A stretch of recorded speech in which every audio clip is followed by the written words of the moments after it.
بسم اللہ الرحمن الرحیم۔ السلام علیکم ورحمۃ اللہ۔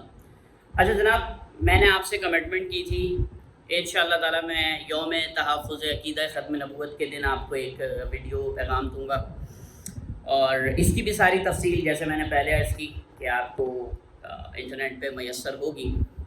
اچھا، آج کی ویڈیو میں ہو سکتا ہے کچھ سخت الفاظ استعمال کر جاؤں کیونکہ معاملہ ہے ایمان کا، اس لیے اسے ایمان کے پیرائے میں ہی دیکھیے گا۔ اچھا بھائی، قادیانیوں کا جو سو کالڈ پیشوا تھا وہ 1908 کو پیدا ہوا قادیان میں، اور اس نے دعویٰ نبوت کیا، اور اپنے نبی ہونے کا دعویٰ کرنے کے بعد اس نے اپنے کچھ فالوورز پیدا کیے، اور پھر یہ فرقہ آہستہ آہستہ بڑھتا گیا اور فتنہ بڑھتا گیا، اور یہ ایک بہت ہی یوں سمجھ لیجیے کہ میں غلیظ لفظ استعمال کر لیتا ہوں، فتنہ یہ بن گیا مسلمانوں کے لیے۔ اچھا، یہ بہت ساری مختلف اس نے بکواسات کی ہیں۔ جہاں اس نے جھوٹا نبی ہونے کا دعویٰ کیا، وہیں ساتھ ساتھ اس نے حضرت عیسیٰ روح اللہ علیہ نبینا علیہ الصلوۃ والسلام کی شان میں بہت ہی بری زبان استعمال کی، اور ساتھ ہی ساتھ آپ کی والدہ ماجدہ طیبہ طاہرہ حضرت بی بی مریم رضی اللہ تعالی عنہا کے لیے بھی اس نے بہت نامناسب زبان کا استعمال کیا ہے۔ وہ کہ یہ صرف توہین رسالت ہی نہیں بلکہ توہین انبیاء کا بھی مرتکب ہوا۔ اس نے حضرت موسیٰ علیہ نبینا علیہ الصلوۃ والسلام کے لیے بھی کچھ اسی طرح کی بکواسیات کی۔ اچھا بھائی، 1974 7 ستمبر کو کچھ علماء اکرام نے سیاست دانوں کی ساتھ مل کر ان کی بھی جو غیرت ایمانی تھی اسے مزید جگا کر آئین پاکستان کا حصہ بنایا، اور یہ قرارداد پیش کی گئی کہ قادیانی کافر ہیں، کیونکہ یہ خود کو مسلم ڈکلیئر کرنے کی کوششیں کرتے تھے۔ آج اس وقت جب میں ویلاگ اپنا یہ بنا رہا ہوں، اس وقت بھی یہ چھپ کر اپنے اس فتنے کو بڑھانے کے لیے کام کر رہے ہیں۔ ان کی مختلف جگہوں پر انہوں نے اپنی عبادت گاہیں بنا رکھی ہیں، حالانکہ قانون میں یہ موجود ہے کہ یہ اپنی عبادت گاہوں کو مسجد نہیں کہیں گے، اس کی طرح کا مینار نہیں بنائیں گے، کسی طرح سے تشبیہ نہیں دیں گے، لیکن بہرحال یہ فائنینشلی اور دیگر پوسٹ وغیرہ، اور ان کے لوگ کافی اچھی پوسٹوں پہ ہوتے ہیں، بڑے خاموشی سے اپنا کام کر رہے ہوتے ہیں یہ لوگ، تو اس وجہ سے یہ کافی ساری چیزیں جو ہے وہ کر جاتے ہیں۔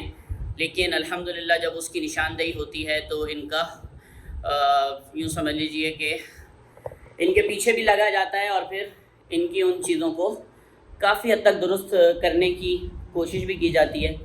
یاد رکھیے، اللہ تبارک و تعالیٰ کے فرمان کے بعد، اور حضور نے خود اپنی زبان مبارک سے فرما دیا، لا نبی بعدی، میرے بعد کوئی نبی نہیں آئے گا۔ اب اگر کوئی شخص اس فتنے کے لیے، فرقہ بھی نہیں، اس فتنے کے لیے اگر رتی برابر بھی اپنے دل کے اندر نرم گوشہ رکھے، یا اس چیز کی دلیل طلب کرے کہ بھائی اگر تم نبی ہو تو کوئی ثبوت دو، کچھ دو، تو علماء فرماتے ہیں کہ یہ ثبوت طلب کرنا بھی کفر تک لے جاتا ہے، اور یہ کفر ہے۔ کیوں؟